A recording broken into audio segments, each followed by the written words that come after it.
नमस्कार दोस्तों, शेयर बाजार की बात करते हैं, स्टॉक मार्केट की बात करते हैं। नमस्कार दोस्तों, शेयर बाजार की बात करेंगे, स्टॉक मार्केट की बात करेंगे। हिंदुस्तान यूनिलीवर लिमिटेड की बात करते हैं, HUL की बात करेंगे दोस्तों। इसके अब Q4 के नंबर्स आने वाले हैं। Q4 FY22, Q4 2022 के नंबर्स आएंगे। कंपनी की तरफ से अपडेट आया है और ब्रोकरेज हाउसेस का क्या अनुमान है Q4 के बारे में, उसकी बात इस वीडियो में करते हैं। और शेयर प्राइस की बात करते हैं। देखिए, इसने 52 वीक लो बनाया है 1901.55 रुपया 8 मार्च 2022 को। अभी स्टॉक में थोड़ी बहुत तेजी आई है, 2150 में पहुंचा है, ये 2150 तक पहुंचा है। अंडर परफॉर्म किया है स्टॉक ने और बहुत सारे निवेशक ट्रेडर जिन्होंने स्टॉप लॉस नहीं लगाए, ट्रेडर्स ने, तो एक तरह से ट्रैप रहे हैं बाइंग साइड में, लगातार नीचे की तरफ आया। और उसका मेन कारण यह था कि ऑयल प्राइसेस का बढ़ना, डिमांड में कमी।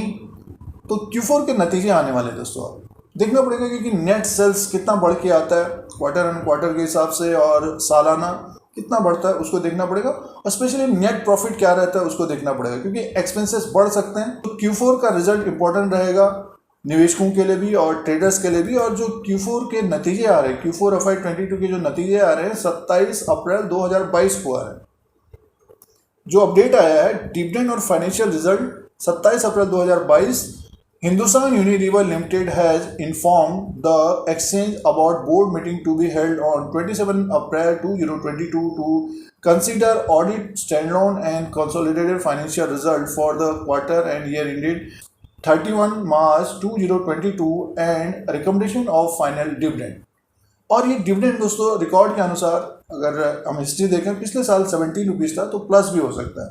तो जो लोग एक तरह से ऊपर की तरफ ट्रैप हुए हैं 2200-2300 के आसपास जिन्होंने लिया है, तो डिविडेंड मिलेगा आने वाले दिनों में।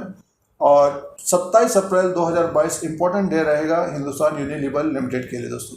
तो ये अपडेट आया है कंपनी की तरफ से। और ब्रोकरेज हाउसेस ने क्या अनुमान लगाया है इस रिजल्ट के बारे में, उसको चेक कर लेते हैं दोस्तों। ब्रोकरेज हाउसेस ने जो अनुमान लगाया है Q4 FY22 के लिए, HUL के लिए, नेट प्रॉफिट की बात करते हैं तो 2041 करोड़ का रह सकता है।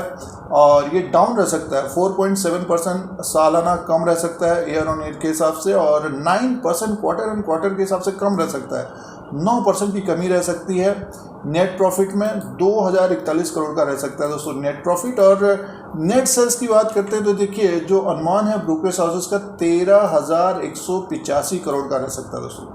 13,185 करोड़ का नेट सेल्स रह सकता है। अगर हम सालाना की बात करें तो 8.7% बढ़ के रह सकता है ये, और 0.7% क्वार्टर एंड क्वार्टर के हिसाब से बढ़ सकता है।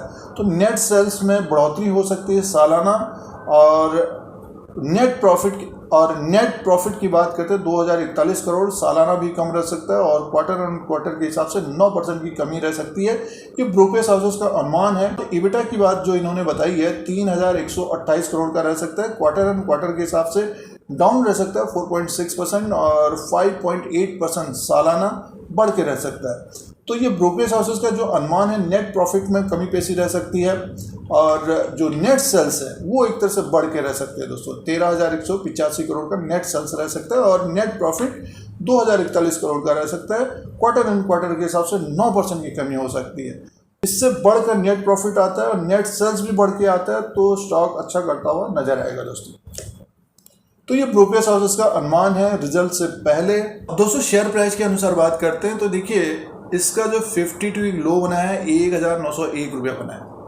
मार्केट ऊपर की तरफ गई थी और इसमें गिरावट हो रही थी दोस्तों। अभी स्टॉक ऊपर की तरफ आया है, Q4 के नतीजे आ रहे हैं, तो ये जो तेज़ी बनी है ऊपर की तरफ, ये अगर 2200 और 2230 के ऊपर स्टॉक निकलता है तब इसमें फिर और तेज़ी आती हुई दिखेगी 2300 तक। और इसका जो प्राइस था 2294 का, 2294 का 21 फरवरी 2022 को था।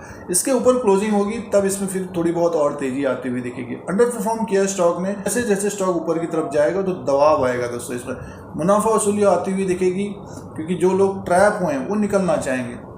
और साल भर के, अगर हम साल भर की बात करते हैं तो ये स्टॉक ऊपर की तरफ ही रहता था।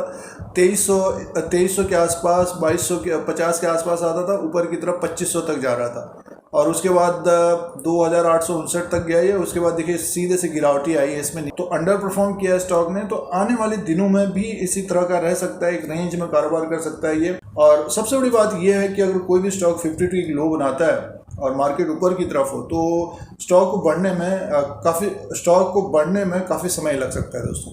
फिलहाल Q4 के नतीजों के साथ डिविडेंड का अनाउंसमेंट होगा, तो जो ऊपर की तरफ ट्रैप हुए हैं उनको डिविडेंड लेना चाहिए, थोड़ा सा समय देना चाहिए, बट ये कि लेगाट रह सकता है आने वाले दिनों में भी दोस्तों। HUL के नंबर आ रहे हैं 27 अप्रैल 2022 को, और कंपनी की तरफ से डिविडेंड का अनाउंसमेंट हो सकता है। वीडियो आपके मतलब का है तो लाइक का बटन दबाएं। शेयर बाजार से जुड़े रहने के लिए, स्टॉक मार्केट से जुड़े रहने के लिए, जानकारी के लिए सब्सक्राइब और बेल आइकन को प्रेस करें। धन्यवाद।